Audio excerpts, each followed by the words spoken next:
रसिको, प्रस्तुत आहे अस्वस्थ वर्तमानाचा बर्म्युडा ट्रायंगल या कविता संग्रहाचा परिचय.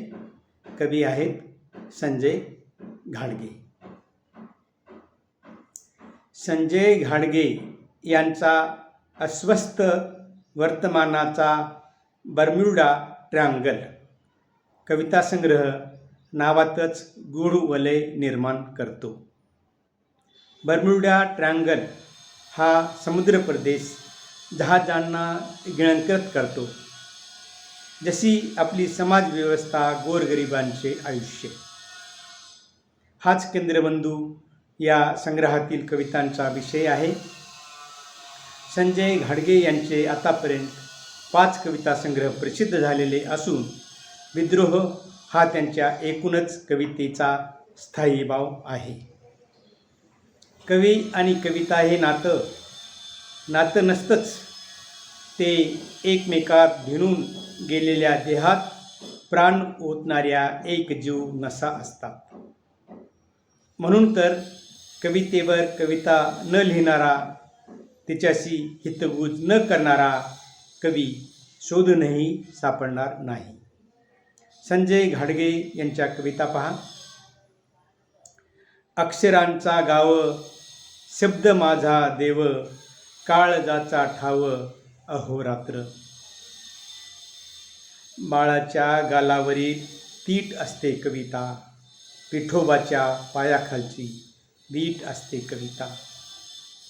चिमण्यांनी माणसासाठी आजही ती गायलेली गाणी आठवतात, आणि आता फक्त चिमण्या ह्या कवीच्या काळजातच फडफडतात. ज्यांचे श्वास व्याकुळ होतात, त्यांच्या लेखणीचे भाले होतात. समाजकारण आणि राजकारण हा संजय घाडगे यांच्या जिव्हाळ्याचा विषय आहे. राजकारण हे कधीच सरळ मार्गाने जात नाही. विनोद आणि गांभीर्य दोन्ही बाबी इथे आनंदाने नांदतात.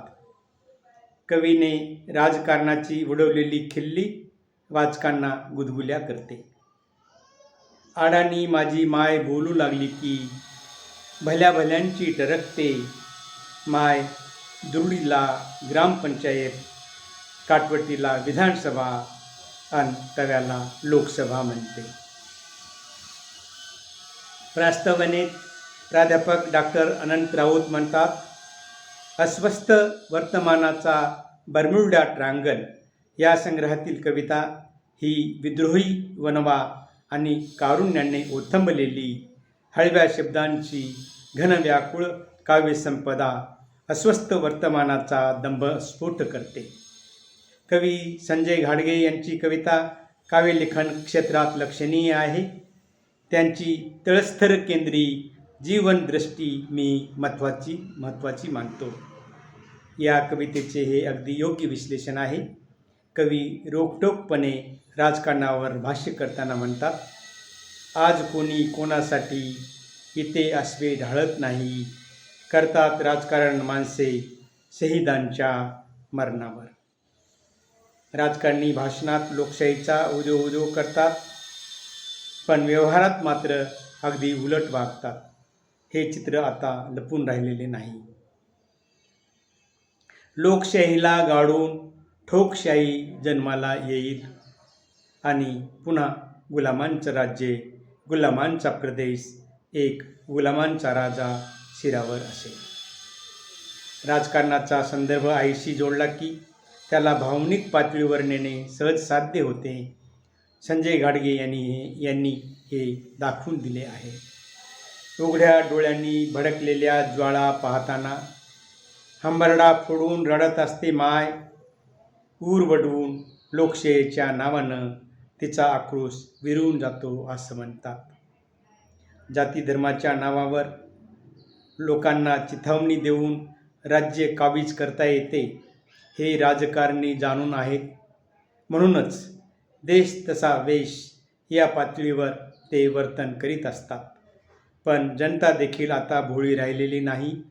त्यांना माहीत आहे की ते संविधानाच्या नावे जयघोष करतात, निळ्या झेंड्याला सलाम ठोकतात, कधी कधी दिखाव्यासाठी राजकारणाचा भाग म्हणून जयभीमही ठोकतात.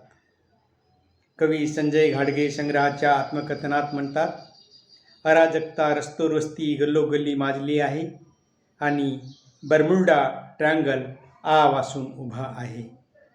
तिथे कुणालाही दया, क्षमा, शांती किंवा करुणेची याचना चालत नाही. हा खवळलेला काळा समुद्र किती आणि कुणाकुणाला गिळंकृत करणार आहे. तथापि हे अधिक काळ चालणार नाही याची प्रचिती कवी देतात ती अशी. साहेब आता जित्या माणसांच्या ओल्या जखमांचे ऑडिट करत आहेत. एवढ्यात फुटक्या चष्म्यातून आजी म्हणाली, साहेब चुलीतला अंगार बी लेवा, तो अजून बाकी हाय, तो अजून इजला नाय, तो अजून जित्ता हाय. माणूस आज चंद्रावर गेला आणि माणूस पण विसरला हे सांगताना कवी म्हणतात, आता चंद्रावर जाऊनही माणसाने वीस पेरू नये. जातीपातीची अहंकारी वस्ती किमान तिथे तरी बांधू नये. आपली संस्कृती विविधतेने नटलेली आहे. परंपरेने आलेल्या जशा श्रद्धा आहेत तशा अंधश्रद्धाही. अशा संस्कृतीला उद्देशून कवी म्हणतात, ह्या मातीतून राखेतून जिवंत सही सलामत आलीस, भेटलीस, थांब. तुझ्या भाळावर मी बुद्धाच्या करुणेची गाथा लिहितोय. कारण कवीला माहीत आहे की सर्व धर्म समभाव सहिष्णुतेची शिकवण आहे आणि या मातीमध्ये समतेची ममतेची रुजवण आहे. भरून उरावा छातीत आनंद आणि असावा माणसाला छंद माणसाचा. खरे तर हा लाभलेला देह चिरस्थायी नाही. किमान जाताना एकही शल्य उरी दाटू नये आणि विचारावा प्रश्न स्वतःला, जाताना सोबत काय घेऊन जाणार आहेस. म्हणून माणसांच्या वाटा वाकड्या असल्या तरी चालणे आपले सरळ असावे आणि वाटेत काटे असले तरी ध्येय मात्र अढळ असावे. इथं शहरात आपला तुपला कोणीच कोणाचा नसतो. खरं तर माणूस आयुष्यभर धडपडत आणि धावत असतो. म्हणून आपण सर्वजण मिळून मिसळून जगायचे. कवी म्हणतात, चला इथे पुन्हा मानवतेचे बंध समतेच्या धाग्याने बांधूया. विश्व एकात्मता मनामनात रुजवूया. प्रत्येकाच्या ओठी अहिंसेची गाणी पेरूया.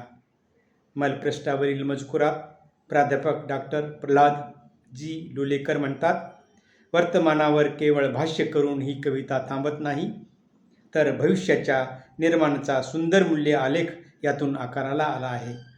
मराठी कवितेत हे चिंतनशील परखड भाष्य रसिक वाचक गांभीर्यपूर्वक स्वीकारतील.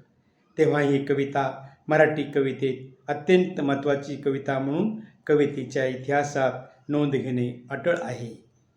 या मजकुराशी सहमत होताना मी म्हणेन, संजय घाडगे केवळ कविता लिहित नाहीत, तर ते कविता जगतात. त्यांच्या जगण्यातून कविता वजा करताच येणार नाही. जे अवतीभोवती घडते ते संवेदनशील मनाला खूप यातना देणारे आहे. याच यातनांचे प्रतिबिंब म्हणजे या कविता होत. या कविता संग्रहाला चित्रकार भमा परसवाळे यांचे सुंदर मुखपृष्ठ लाभलेले आहे. आपण सर्वांनी हा संग्रह जरूर वाचावा. धन्यवाद.